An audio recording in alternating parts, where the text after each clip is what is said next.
মালয়েশিয়ায় যেতে না পারা 18,000 কর্মীর মধ্যে প্রথম পর্যায়ে প্রায় 8,000 জনকে নেয়ার জন্য প্রাথমিকভাবে বাছাই করছে দেশটি। দুপুরে সংবাদ সম্মেলনে এ তথ্য জানিয়েছেন পররাষ্ট্র মন্ত্রণালয়ের মুখপাত্র।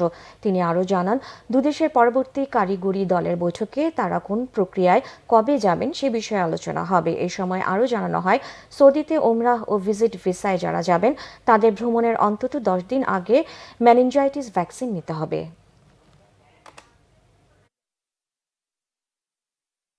বৈঠকে বাংলাদেশের পক্ষ থেকে প্রদত্ত 17,000-এরও বেশি আটকে পড়া বাংলাদেশি শ্রমিকদের তালিকার প্রেক্ষিতে মালয়েশিয়ার পক্ষ তাদের প্রাসঙ্গিক স্টেক হোল্ডারদের সাথে তথ্য যাচাই করে প্রাথমিকভাবে 7,964 জন শ্রমিকের একটি তালিকা সম্পর্কে অবহিত করেছে, যাদের তারা প্রথম পর্যায়ে মালয়েশিয়ায় প্রবেশের জন্য যোগ্য হিসেবে চিহ্নিত করেছে।